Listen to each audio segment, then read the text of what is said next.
Bonjour à vous. Connaissez-vous la génération volée? En Australie, entre 1869 et 1970, des enfants métis ont été arrachés à leur famille d'origine et envoyés dans des institutions d'État dans le but officiel de les protéger. On estime à 100 000 le nombre d'enfants déportés en toute légalité. Les raisons?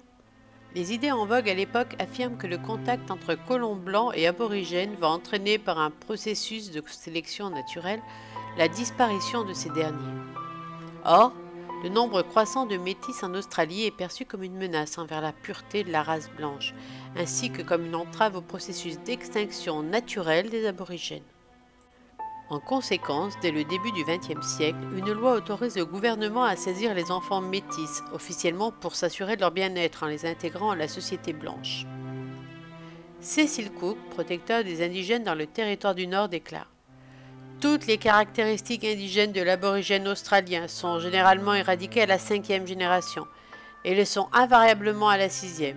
Le problème de nos métis sera rapidement éliminé par la disparition complète de la race noire et par la submersion rapide de sa progéniture au sein de la blanche. Et le protecteur en chef des aborigènes d'Australie occidentale, A. O. Neville, écrit dans un article pour The West Australian en 1930: éliminons les aborigènes pur sang et permettant la mixture des métis parmi les blancs, et peu à peu, la race deviendra blanche.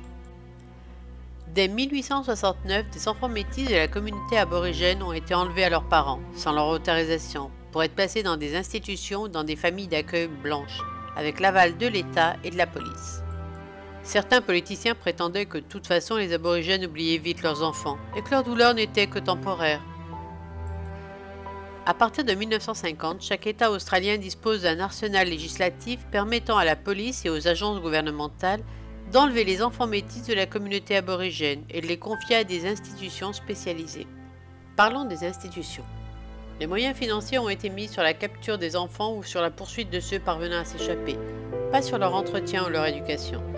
Quand ils arrivent dans l'institution dans laquelle ils sont placés, en général très loin de leur région d'origine, ils reçoivent un nouveau nom. Il leur est interdit de parler leur langue. Seul l'anglais est autorisé. On sépare les fratries. Tout ce qui peut faire écho à l'avant est aboli. Ils sont triés par couleur de peau. Les plus clairs seront proposés à l'adoption, les autres deviendront domestiques ou ouvriers. La nourriture est rare et de très mauvaise qualité, à manger avec les mains. Barreaux aux fenêtres des baraquements, institutions clôturées et gardées, violences physiques et verbales. On est bien loin des institutions pour enfants blancs à la même époque. Il se trouve même un mitard dans lequel on enferme les récalcitrants, ceux qui se comportent mal selon les critères des colons. Leur pire faute, une tentative d'évasion qui peut être punie de 15 jours de mitard. Pour les enfants adoptés, un nouveau nom leur est donné, ce qui rendra encore plus difficile leur recherche ultérieure ou celle de leur famille. Et pour les très jeunes, on leur dit qu'ils sont soit orphelins, soit que leur famille les a abandonnés.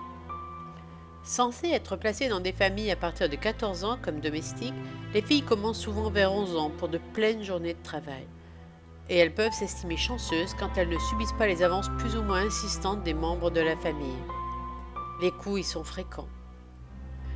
Une des plus célèbres de ces enfants volés est Molly Kelly, qui s'est échappée avec ses sœurs de l'institution où elle venait d'être placée. Elles ont marché plus de 2400 km pour retrouver leur famille. À 23 ans, kidnappée à nouveau sur mandat ministériel, elle parvient à s'échapper avec sa fille Annabelle, âgée de 18 mois, en suivant le même chemin que 9 ans auparavant. 3 ans plus tard, Annabelle lui sera arrachée. Elle ne la reverra jamais.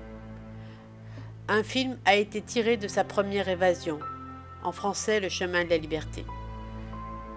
Dans les années 1950 jusqu'en 1970, de très nombreux enfants métis ont été retirés à leur mère, femmes pour la plupart célibataires et encore adolescentes à la maternité. À l'époque, les femmes, les plus souvent droguées par les médecins y attachées à leur lit d'hôpital, étaient en effet contraintes de signer les papiers d'adoption. Ces victimes n'ont pas pu entendre leurs premiers cris, n'ont jamais pu sentir la chaleur de leur petit corps sur elles. Elles n'ont même pas eu le droit de choisir le nom de leur bébé. Monica, âgée de 16 ans à l'époque, a vu ses 2 bébés lui être retirés. Elle a confié, pendant ces 30 années, qu'elle n'avait jamais cessé de penser à eux, à ces petits êtres. En larmes, elle a assuré qu'elle ne pourrait jamais oublier ses bébés perdus. Une autre a confié qu'elle avait été droguée et enchaînée et n'avait appris le sexe de son bébé que plusieurs jours plus tard. Le petit m'a été enlevé, je ne l'ai jamais vu. Après l'adoption de leurs enfants, les femmes n'ont plus qu'un accès très limité aux informations les concernant.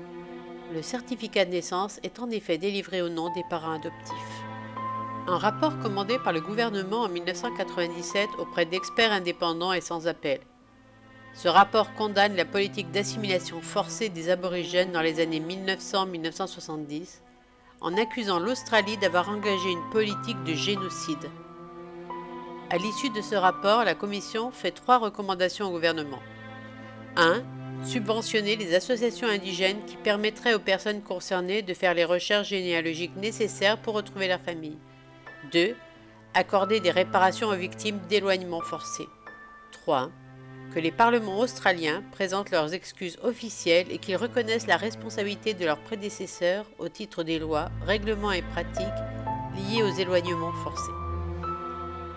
Le rapport se conclut par ces mots. Les communautés et familles aborigènes ont enduré des violations flagrantes de leurs droits fondamentaux. Ces violations continuent d'affecter les aborigènes aujourd'hui. Il s'agissait d'un génocide destiné à anéantir les cultures, communautés et familles aborigènes, pourtant vitales au précieux et inaliénable héritage de l'Australie. Pour l'instant, seul le dernier point, sans conséquences financières, a été appliqué. Un jour de repentance a été instauré, le Sorry Day, le 26 mai depuis 1998. Une journée de commémoration pour demander pardon au peuple aborigène pour toutes les souffrances infligées par les colons au XXe siècle. Comme vous pouvez le deviner, les changements de nom imposés n'ont pas facilité les retrouvailles avec les familles d'origine. Le ministre des Affaires indigènes pense qu'il appartient à chaque État de verser ou non des compensations. M. Bruce Alan Trevorrow, enlevé à l'âge de 1 an, a été dédommagé par 525 000 $ australiens. Mais peu d'aborigènes vont jusqu'au bout de la procédure judiciaire qui est très contraignante. En effet, le plaignant doit prouver que l'enlèvement s'est fait sans l'accord de ses parents. Il lui faut prouver que cet enlèvement était contraire à la loi et qu'il n'était pas dans l'intérêt de l'enfant, que cette décision de retirer l'enfant à sa famille était déraisonnable par rapport aux valeurs de la communauté et de la politique en vigueur à ce moment-là. Là encore, s'appliquent les lois australiennes au détriment des lois aborigènes. Vous vous demandez peut-être si les enfants enlevés ont reçu une éducation de qualité, en bref, s'ils s'en sortent mieux actuellement que les aborigènes vivant toujours en tribu. Pas vraiment. Certains ont pu étudier et se préparer à un avenir meilleur, surtout parmi les enfants adoptés. Beaucoup d'autres ont sombré dans l'alcool, la drogue ou la délinquance. Comme d'habitude, je vous mets en dessous de la vidéo les liens pour approfondir le sujet. Dans ma prochaine vidéo, qui sera la dernière sur ce sujet, je développerai la place des aborigènes dans l'Australie actuelle. La prochaine vidéo traitera de la période sombre de la colonisation. J'espère que cette vidéo vous a plu, que vous avez appris de nouveaux faits, que vous vous êtes questionné aussi. Vous êtes d'accord ou pas d'accord avec cette vidéo? Pensez à commenter en dessous, je vous répondrai personnellement. Comme chaque fois, vous pouvez trouver en dessous de la vidéo une bibliographie pour en apprendre encore plus.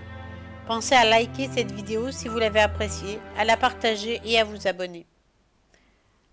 À la prochaine fois!